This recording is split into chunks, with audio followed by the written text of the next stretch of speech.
কে এই ক্লিওপেট্রা, যিনি মাত্র 17 বছর বয়সে মিশরের রানী হয়েছিলেন? আজ জেনে নিব রানী ক্লিওপেট্রা সম্পর্কে। মাত্র 17 বছর বয়সে মিশরের রানী হয়েছিলেন ক্লিওপেট্রা। তিনি 9টি ভাষা জানতেন। ইতিহাস, ভূগোল, শরীরবিদ্যা, রাষ্ট্রনীতি, অর্থনীতি, প্রাণীবিদ্যা, রসায়ন ইত্যাদি সমস্ত কিছুই তিনি জানতেন। নিঃসন্দেহে তিনি প্রভাবশালী রানী ছিলেন মিশরের, এবং তিনি মিশরের আদিবাসী না হয়েও মিশরের সর্বোচ্চ ক্ষমতাশালী নারী ছিলেন।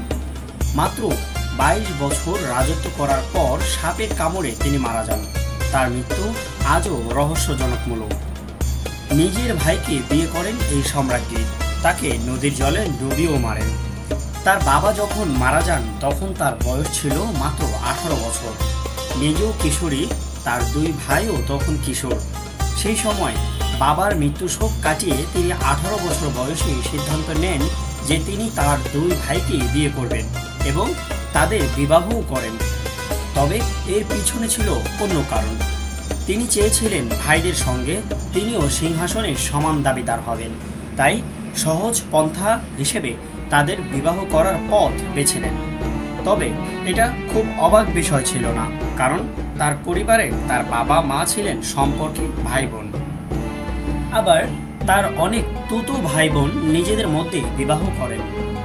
সেই সময় মিশরের রাজ পরিবার বিশ্বাস করত তাদের পরিবার দেবতার আশীর্বাদ ধন্য। মূলত রাজ রক্ত যাদের পবিত্র থাকে, সেই জন্য রাজ পরিবার নিজেদের ভাই বোনের মধ্যে বিবাহ চালু ছিল।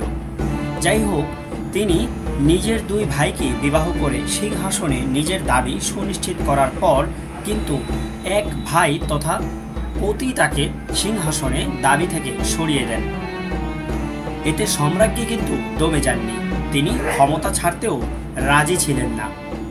তাই মিশরের এই বিখ্যাত সম্রাজ্ঞী হাত মেলান জুলিয়াস সিজারের সঙ্গে।